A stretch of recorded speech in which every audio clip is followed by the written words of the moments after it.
Hi, welcome to ProBalance PT. My name is Ada Wells, and I wanted to show you a little sampling of a class we have here called Raise the Bar. Now, this class is not like your regular bar classes. It's not a dance bar class.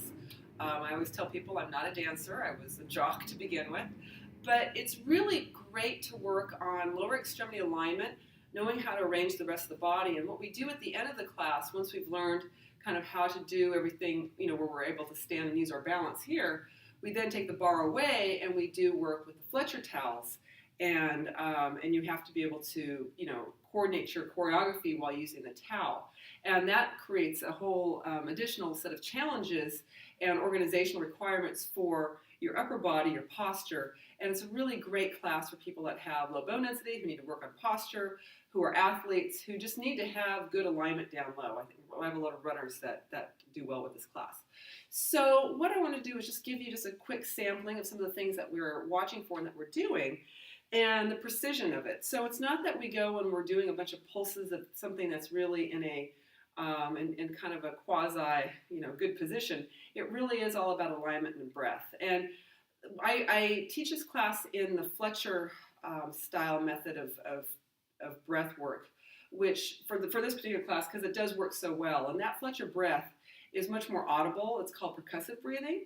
So when we breathe, we usually inhale through the nose, and we exhale kind of with this sort of STH sound. So it's sort of a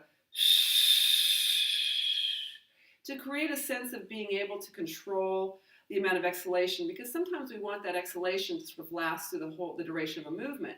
And if you if you exhale, say like you're going to blow out a candle, you're going to then run out of breath, before everything is done. So it just makes it, it makes it a really nice way to be able to modulate our breath. And the breath actually really is a great tool in helping to create the stability around the body.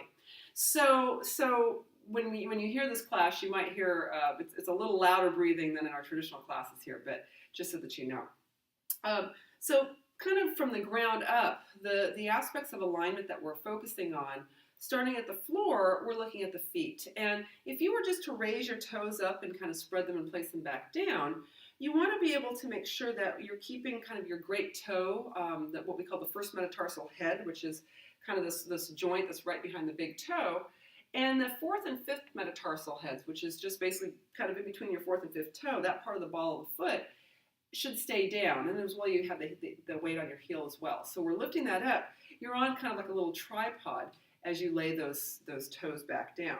So we first establish sort of feeling where that is, and then we might do some very simple just stepping movements, just to make sure that when you're going up onto the front part of your foot, we're not splaying out to the side. Now you can imagine if you were a runner and you're running and you're always running on kind of the outside of your foot when you're pushing off, that can create problems because now you're transferring your energy out to the side. Maybe you're somebody who has really stiff ankles and you collapse into pronation. If you're going too much into the inner foot, you might have your knee kind of wobbling inwards, which can create problems at your knees and also at the hips and back. So, as well as losing efficiency in your movement. So this is a really great place to work on, like I said, working on gait mechanics, whether it's running or walking, and on balance. So you need to be able to go up onto the toes with that good alignment. Once we establish doing that individually, then we might we'll use the bar to help us balance as we're going up and down. And we do this with sort of a series of breaths. So going up, it might be a so that you can hear that percussive breath is there. That's actually helping to create the rhythm so people kind of know how long they're up and how long they're down, in addition to creating a little bit of additional stability when they're coming up. And once again, we're focusing on where are those ankles? Are they staying in alignment, or are you bringing your feet off into some other positions? So I see the knees knocking together, or they're too far out. So this is a great place to see that, and you have the balance of the bar to help you. Once we've established some of that, we can take our hands away from the bar. Here I'm up on my toes.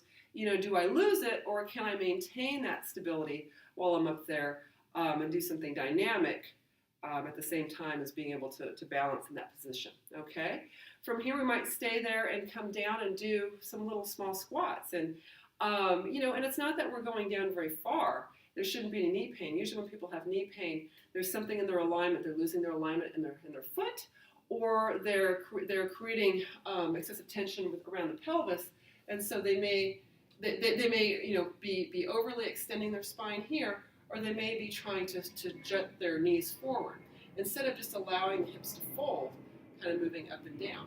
Okay, so these are the types of alignment cues that we're looking for. And like I said, if somebody says, this hurts a little bit, usually I can give a quick cue and boom, they're out of whatever discomfort because we've actually fixed what is their faulty movement pattern. Okay, and from there we might even go into some wider positions that we can go into some sort of wider squats. Now what's nice with this, sort of these large plies, is that we can work on kind of getting an active stretch into the hip muscles. And you need this amount of mobility when you're getting in and out of cars. And you got to be able to get that leg out and push up from it.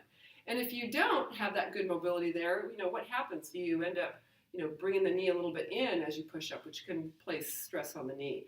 And so just doing some of these small, for people that can't go down all the way, you can go down part of the way. And just once again, we're working on, can you maintain your spine in this neutral position, or do we see a lot of this excessive sort of shear the rib forward? So, or do we see the knees kind of collapsing in instead of staying out? So once again, with a variety of cues, we can get you to, find where you should be there, have the work occur, and then we can actually then layer on some of that foot mobility we did earlier on. So those are just some of the examples of some things that we might do when we're at the bar.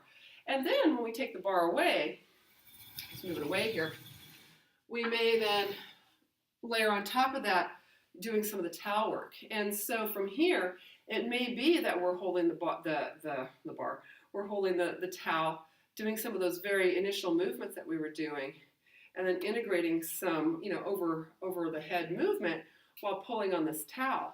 We may come back into some of those little squats and doing a series of just different spinal movements with very precise cues just to work on that whole body mobility. And like I said, there's all sorts of just variation in choreography that we could do. And it's a very efficient workout, 25 minutes to 30 minutes, and it's your body really feels awake after the end of it. So a great class to try for anybody who walks, runs, or really wants to work on posture. It is, like I said, a bone-safe class. So people with low bone density, this is wonderful for them. Okay, so hopefully we'll see you around.